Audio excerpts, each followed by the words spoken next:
Hello दोस्तों, कैसे हैं आप सभी। आई होप कि आप सब ठीक होंगे। तो दोस्तों, जैसा कि आप सभी की सीटेट जुलाई 2023 को लेकर के ईवीएस की क्लासेस स्टार्ट हो चुकी हैं और इससे पहले की जो फर्स्ट वीडियो है, आप लोगों ने जिन लोगों ने नहीं देखा है वो लोग जाकर के देख सकते हैं। प्लेलिस्ट में आपको जो है सीरियल वाइज सारी क्लासेज जो है मिल जाएंगी।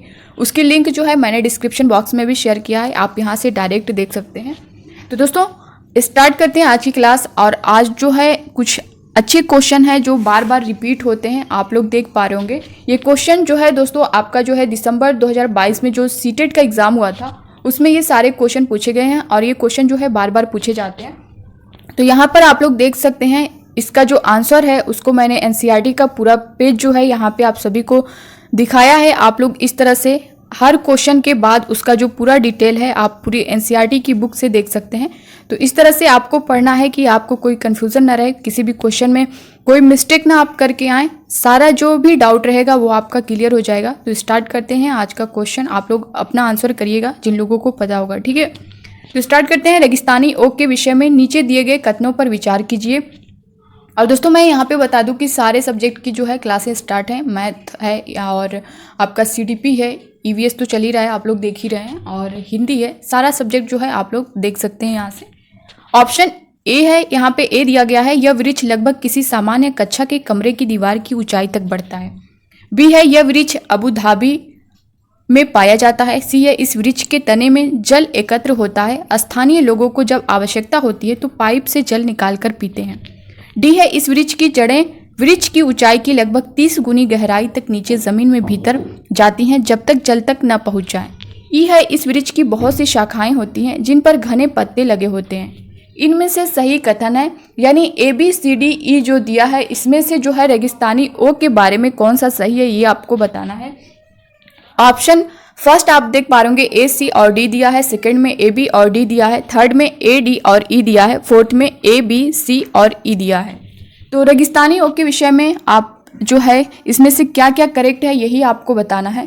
तो दोस्तों रेगिस्तानी ओक के बारे में अगर आप लोगों को पता है तो आप लोग यहाँ पे आंसर कर लेंगे। यहाँ पे आप देख पा रहे होंगे, यह वृक्ष लगभग किसी सामान्य कक्षा के कमरे की दीवार की ऊंचाई तक बढ़ता है, ये आपका जो है करेक्ट है। दूसरा देखें, यह वृक्ष अबू धाबी में पाया जाता है। नहीं दोस्तों, ये जो है वृक्ष अबू धाबी में नहीं पाया जाता, इसको अभी मैं डिटेल में बताऊंगी ये कहाँ पाया जाता है।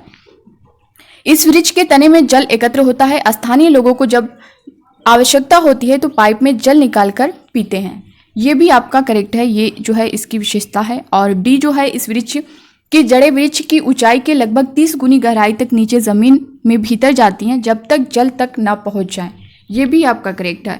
ई है, इस वृक्ष की बहुत सी शाखाएं होती हैं जिन पर घने पत्ते लगे होते हैं, ये आपका नहीं होगा। यानी आप देख पा रहे हैं ए सी और डी ये आपका करेक्ट होगा। किस ऑप्शन में आप देख पा रहे होंगे, ऑप्शन फर्स्ट ही ए सी और डी, ऑप्शन फर्स्ट ही आपका करेक्ट हो जाएगा। अब दोस्तों इसका जो है एनसीईआरटी में जो पूरा डिटेल दिया हुआ है इसको हम लोग देखेंगे।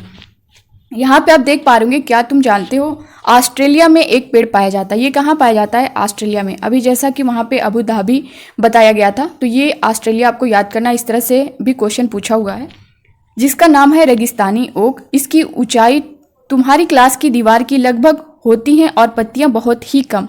यहाँ वहाँ पे जो है पत्तियाँ बहुत ज़्यादा बताई गई थी, आपने ऑप्शन में देखा होगा। अंदाज़ा लगाओ इसकी जड़ें ज़मीन में कितनी गहरी जाती होंगी। सोचो यदि ऐसे 30 पेड़ ज़मीन पर लाइन से लिटा दिए जाएं, उस लंबाई तक ज़मीन में गहरी जाती हैं इस पेड़ की जड़ें जब तक कि पानी तक न पहुंच जाए। यह पानी पेड़ के तने में जमा होता रहता है। उस इलाके में रहने वाले लोग ये बात जानते थे, जब कभी इस इलाके में पानी नहीं होता तो वहाँ के लोग इसके तने के अंदर पतला पाइप डालकर पानी निकाल लेते थे।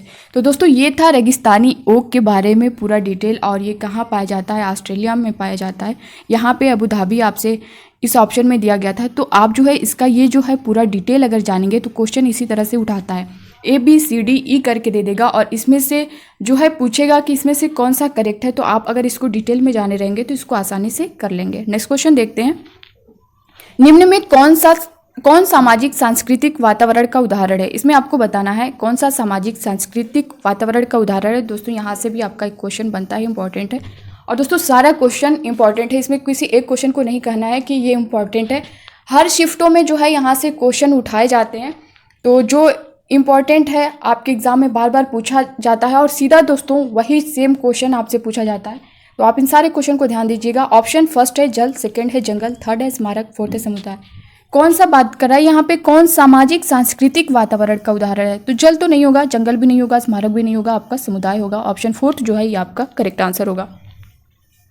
नेक्स्ट क्वेश्चन आप लोग देख पा रहे होंगे, केचुओं के बारे में नीचे दिए गए कथनों पर विचार कीजिए।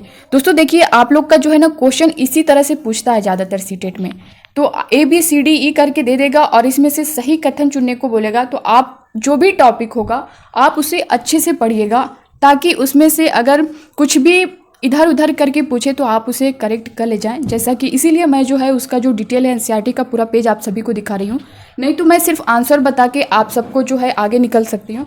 बट अगर आप वो सारी चीज़ें नहीं जानेंगे, अगर मान लीजिए वो क्वेश्चन तो आप लोग कर लेंगे अगर ऐसा कुछ आता है 1 वर्ड का, तो लेकिन अगर वही क्वेश्चन थोड़ा चेंज कर देगा तो आप लोग जो है थोड़ा कंफ्यूज हो जाएंगे, इसलिए आपको पूरा डिटेल जानना जरूरी है, ठीक है।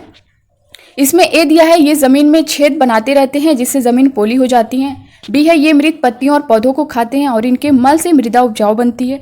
सी है, ये अपशिष्टों को कंपोस्ट में परिवर्तित कर देते हैं। डी है, ये जिस कंपोस्ट को बनाते हैं वह फैक्ट्री में बने उर्वरकों से महंगी होती है। ई है, रसायनों पीड़कनाशियों का छिड़काव केचुओं को प्रभावित नहीं करता। इनमें से सही कथन है, यही आपको बताना है केचुए के बारे में। इनमें से क्या क्या जो पॉइंट है वो सही है, तो वही आपको इसमें जो है बताना है, ठीक है। तो पहला हम लोग देखें, ये जमीन में छेद बनाते रहते हैं जिससे जमीन पोली हो जाती है। तो दोस्तों ये आपका करेक्ट है, ठीक है। बी को अगर हम लोग देखें, ये मृत पत्तियों और पौधों को खाते हैं और इनके मल से मृदा उपजाऊ बनती है, ये भी जो है आपका करेक्ट है। सी है, ये अपशिष्टों को कंपोस्ट में परिवर्तित कर देते हैं, ये भी आपका करेक्ट है।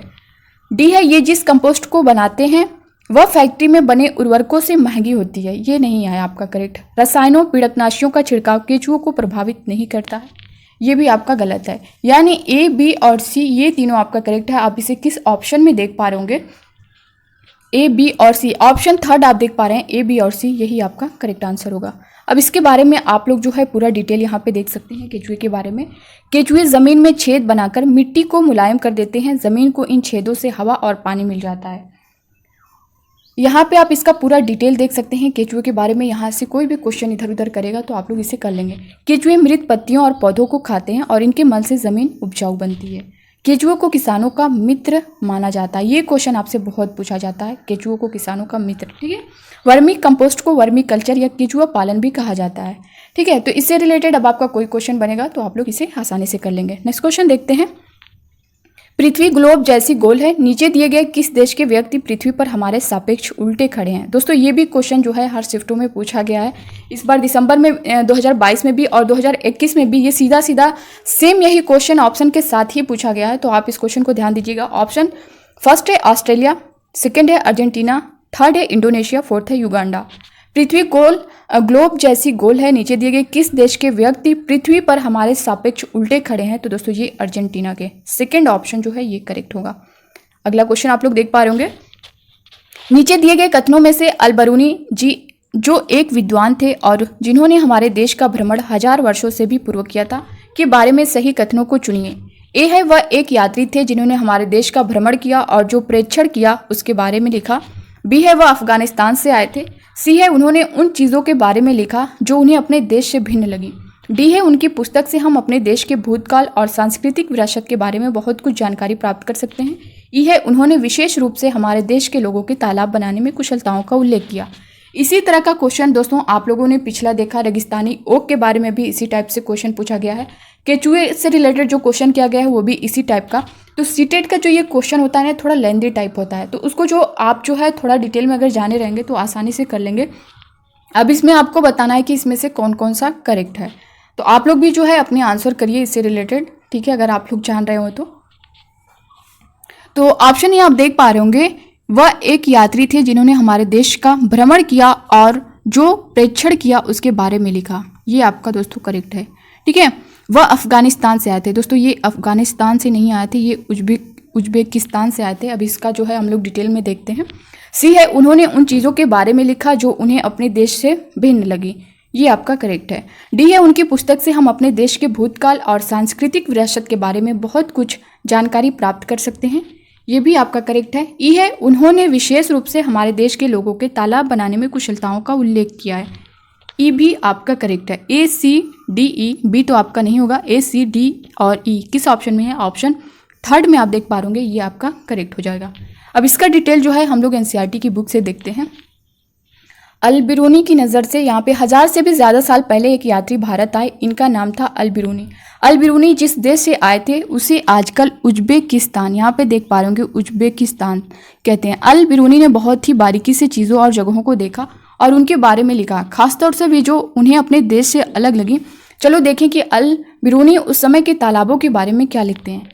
यहाँ के लोग तालाब बनाने में तो माहिर हैं। अगर हमारे देश के लोग इन्हें देखेंगे तो हैरान ही रह जाएंगे। बहुत बड़े बड़े भारी पत्थरों के, लोहे के कुंडों और सरियों से जोड़कर तालाब के चारों तरफ चबूतरे बनाए जाते हैं।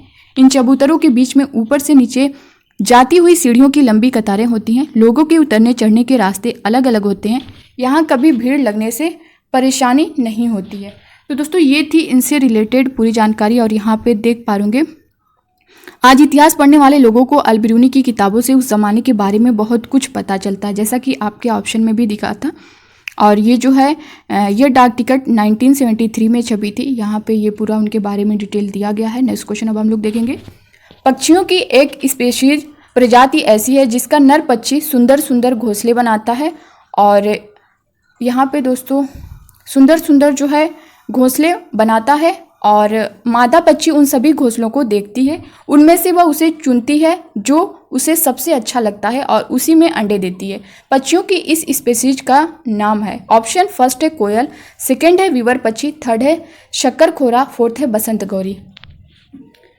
तो दोस्तों जो है पक्षियों की एक प्रजाति ऐसी है जिसका जो नर पक्षी है वो जो है घोंसला बनाता है, अच्छी तरह से सुंदर सुंदर जो है घोंसले बनाता है। और जो मादा पक्षी होता है उन सभी घोंसलों को वो देखती है, उनमें से जो घोंसला उसको सबसे अच्छा लगता है उसी में वो अंडे देती है। तो इसमें से कौन सी पक्षी है यही इसमें पूछा गया है। तो दोस्तों वो है वीवर पक्षी, ऑप्शन सेकंड आप देख पा रहे होंगे, ये आपका करेक्ट होगा। ये भी जो है दिसंबर 2022 में हर शिफ्टों में पूछा गया है, तो ये इंपॉर्टेंट है आपके लिए। और यहाँ पे आप उसका डिटेल देख पा रहे होंगे। क्या तुम वीवर पक्षी के बारे में ये बात जानते हो? सभी नर वीवर पक्षी अपने अपने घोंसले बनाते हैं। मादा वीवर उन सभी घोंसलों को देखती है, उनमें से जो उसे सबसे अच्छा लगता है उसमें ही वह अंडे देती है। तो ये दोस्तों आप लोग NCERT का पूरा पेज देख पा रहे होंगे। अगला क्वेश्चन हम लोग देखते हैं। नीचे दिए गए घरों के प्रकारों में उसे चुनिए जिसे भारी वर्षा वाले क्षेत्रों के गांव में रहने वाले लोगों को बनाना चाहिए। दोस्तों यहाँ पे जो है टाइपिंग में थोड़ा बहुत मिस्टेक हो जाती है, तो नीचे दिए गए घरों के प्रकारों में से उसे चुनिए यहाँ पे रहेगा, आप लोग जो है करेक्ट कर लीजिएगा, जिसे भारी वर्षा वाले क्षेत्रों के गांव में रहने वाले लोगों को बनाना चाहिए। ऑप्शन फर्स्ट है सपाट छत वाले बांस के घर, सेकंड है सपाट छत वाले पत्थर या लकड़ी के घर, थर्ड है बांस के खंभों पर बने ढालू छत वाले घर, फोर्थ है मिट्टी और फूस के घर जिनकी ढालू छतें कटीली झाड़ियों की बनी होती हैं। तो दोस्तों इसमें से कौन सा करेक्ट है ये आपको बताना है। जहाँ पे भारी वर्षा वाले क्षेत्रों के गांव में रहने वाले लोगों को बनाना चाहिए, ये बांस के खंभों पर बने ढालू छत वाले घर, ऑप्शन थर्ड ये आपका करेक्ट होगा। और दोस्तों यहाँ से जैसे असम के जो घर हैं और मनाली लद्दाख के जो घर हैं, ये जो घर से रिलेटेड जो है यहाँ पे आपसे क्वेश्चन किया जाता है, तो इससे रिलेटेड मैं एक अलग सी वीडियो दूंगी। और जैसे राजस्थान के घर से रिलेटेड जो मिट्टी के घर होते हैं वहाँ पे इस तरह के जो है क्वेश्चन बार बार जो है हर शिफ्टों में लगभग पूछा जाता है, तो इसको मैं अलग से सारे जो इससे रिलेटेड हैं इसको मैं अलग से एक वीडियो दूंगी, आप लोग जो है उसमें सारी चीज़ें क्लियर कर लीजिएगा, ठीक है। अगला क्वेश्चन देखते हैं। निम्नलिखित में से उन जिम्मेदारियों को चुनिए जिन्हें पर्वतारोहण माउंटेनियरिंग के ग्रुप लीडर निभाते हैं। ए है ग्रुप के आगे चलना ताकि ग्रुप पीछे पीछे चले, बी है उन प्रतिभागियों को रुकने के लिए कहना जो उचित प्रकार से चढ़ने योग्य नहीं है, सी है सामान उठाने में प्रतिभागियों की सहायता करना, डी है प्रतिभागियों के रुकने और विश्राम करने के लिए उचित ढूंढना, ई है जो अस्वस्थ हैं उनका ध्यान रखना और ग्रुप के लिए उचित भोजन की व्यवस्था करना। तो इसमें से जो है पूछा क्या गया है, उन जिम्मेदारियों को चुनिए जिन्हें पर्वतारोहण यानी के ग्रुप लीडर निभाते हैं, तो इसमें से वही आपको चुनना है। अगर आप इसके बारे में जो है डिटेल में जानेंगे तभी इसका आंसर कर पाएंगे, ठीक है। और इस तरह के क्वेश्चन दोस्तों देखिए यही क्वेश्चन बहुत पूछे जाते हैं, जैसा कि आपने इससे पहले वाला भी देखा है, मैं बताती आ रही हूँ। जैसे क्वेश्चन जो है इस टाइप के लेंथी टाइप के पूछे जाते हैं, तो आप लोग जो है अगर डिटेल में जानेंगे तो इसे आसानी से कर लेंगे। आप लोग भी अपने आंसर करिए। और दोस्तों अगर आप लोग नए हो चैनल पे तो प्लीज़ सब्सक्राइब कर लीजिए और वीडियो को ज़्यादा से ज़्यादा शेयर करिएगा ताकि हर स्टूडेंट तक पहुंच सके। वीडियो अच्छी लगेगी तो लाइक करिएगा, ठीक है। तो दोस्तों मैं अगर आपके लिए इतना कर रही हूँ तो आपका तो इतना हक बनता है आप लोग भी सपोर्ट करें, ठीक है। तो इसको जितना हो सके आप लोग जो है दोस्तों और अदर ग्रुप जहाँ जहाँ आप लोग शेयर कर सकते हैं इसे शेयर ज़रूर करिएगा। तो इसका आंसर आप लोग करिए। इसका करेक्ट आंसर क्या होगा आप लोग भी जो है इसका आंसर करिए। ऑप्शन ए जो दिया है इसको अगर हम लोग देखें, ग्रुप के आगे चलना ताकि ग्रुप पीछे पीछे चले, और इसमें जो है आपको करेक्ट बताना है कि इसमें क्या करेक्ट होगा। तो दोस्तों ये आपका नहीं होगा, ग्रुप के आगे चलना ताकि ग्रुप पीछे पीछे चले, ये नहीं होगा। बी है उन प्रतिभागियों को रुकने के लिए कहना जो उचित प्रकार से चढ़ने योग्य नहीं है, ये भी आपका नहीं होगा। सी है सामान उठाने में प्रतिभागियों की सहायता करना, ये आपका करेक्ट होगा। डी है प्रतिभागियों के रुकने और विश्राम करने के लिए उचित जो है जगह ढूंढना, ये भी आपका करेक्ट होगा। ई है जो अस्वस्थ हैं उनका ध्यान रखना और ग्रुप के लिए उचित भोजन की व्यवस्था करना, ये भी आपका करेक्ट होगा। यानी सी डी ई किस ऑप्शन में आपको दिख रहा है, ऑप्शन सेकेंड आप देख पा रहे होंगे, ये आपका करेक्ट आंसर होगा। अब इसके बारे में आप लोग डिटेल देख सकते हैं, एनसीईआरटी की पूरी लाइन आप लोग देख पा रहे होंगे। यहाँ पे सुनिए मैडम, आप ग्रुप नंबर 7 की लीडर रहेंगी। किसी भी सदस्य को पहाड़ पर चढ़ने में परेशानी होने पर आपको उनकी मदद करनी होगी। पहाड़ों पर लीडर की क्या क्या जिम्मेदारियां होती हैं ये सबको बताया जा चुका है। ये यहाँ पे जिम्मेदारियों के बारे में आप लोग देख सकते हैं। ग्रुप लीडर को जो बातें बताई गई थी, बाकी लोगों का सामान उठाने में मदद करना, ये देखिए आप पहला पॉइंट, बाकी लोगों का सामान उठाने में मदद करना, पूरे ग्रुप के आगे बढ़ जाने पर ही आगे बढ़ना, यानी पूरा ग्रुप जब आगे बढ़ जाता है तब आगे बढ़ना, ठीक है। जो चल ना पाए उसे हाथ पकड़कर चढ़ाना, यानी उनको सहारा देना, रुकने के लिए जगह ढूंढना, साथी के बीमार पड़ने पर उसका ध्यान रखना, सबके खाने पीने का इंतज़ाम देखना। तो दोस्तों ये पॉइंट जो है यहाँ से आपका ABCD करके जो है आपका जिस तरह से ऑप्शन में दिया था उसी तरह से आपका क्वेश्चन पूछता है, तो यहाँ से आपका एक प्रश्न बनता ही बनता है। तो आप लोग जो है इसे ध्यान में रखिएगा। नीचे आप पॉइंट देख पा रहे होंगे, और सबसे बड़ी बात तो यह है कि ग्रुप के किसी भी सदस्य से गलती हो जाने पर हंसते हुए सजा भुगतने को तैयार रहना।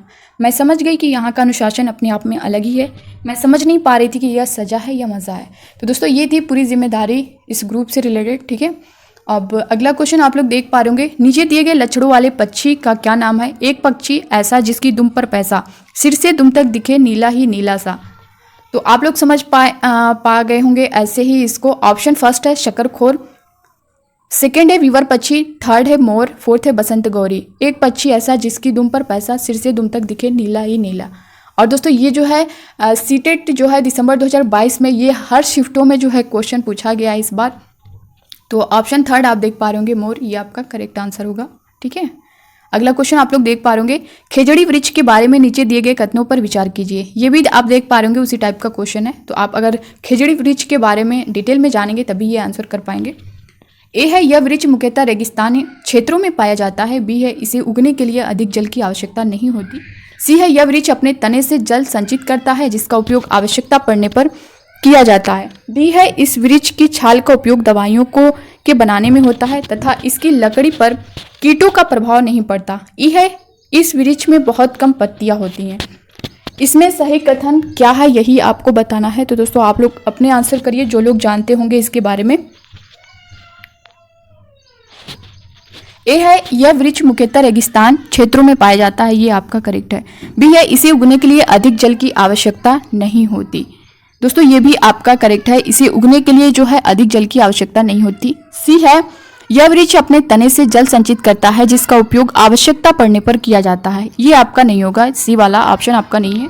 डी है इस वृक्ष की छाल का उपयोग दवाइयों के बनाने में होता है तथा इसकी लकड़ी पर कीटों का प्रभाव नहीं पड़ता। डी ऑप्शन जो है ये आपका करेक्ट है। ई है इस वृक्ष में बहुत कम पत्तियां होती हैं, ई नहीं होगा, ये आपका ई वाला नहीं है। यानी आप देख पा रहे होंगे ए बी और डी, ए बी और डी किस ऑप्शन में आपको दिख रहा है, ऑप्शन फर्स्ट ही दिख रहा है, ए बी और डी, ये आपका करेक्ट हो जाएगा। अब दोस्तों जो है हम लोग खेजड़ी वृक्ष के बारे में जो है पूरा डिटेल में देख लेते हैं। एनसीईआरटी की पूरी लाइन आप लोग देख पा रहे होंगे। खेजड़ी यह पेड़ रेगिस्तानी इलाके में खूब पाया जाता है। ये कहाँ पाया जाता है, रेगिस्तानी इलाके में। इसे ज़्यादा पानी की ज़रूरत नहीं होती। इस पेड़ की छाल दवा के काम आती है, यहाँ से क्वेश्चन उठाया जाता है। और इसकी लकड़ी को कीड़ा भी नहीं लगता है। इस पेड़ की फलियों की सब्जी भी बनाई जाती है। इसकी पत्तियां वहाँ पर रहने वाले जानवर खाते हैं और इसकी छाया में तुम जैसे बहुत से बच्चे खेलते भी हैं। तो दोस्तों ये था इससे रिलेटेड पूरी जानकारी, इस क्वेश्चन से रिलेटेड। तो दोस्तों आपका जो आज की इस वीडियो में जितना क्वेश्चन था वो कंप्लीट हो चुका है। अब मिलते हैं नेक्स्ट वीडियो में। और दोस्तों वीडियो अच्छी लगी होगी तो प्लीज़ ज़्यादा से ज़्यादा जितना हो सकता है आप लोग शेयर करिएगा और लाइक करिएगा। नए हो चैनल पे सब्सक्राइब कर लीजिएगा, क्योंकि बहुत सारे ऐसे अभ्यर्थी हैं जो वीडियो तो देख रहे हैं मगर अभी तक सब्सक्राइब नहीं किए हैं। तो प्लीज़ आप लोग कर लीजिएगा ताकि हर अपडेट जो है, हर वीडियो जो है आपको टाइम पर मिले।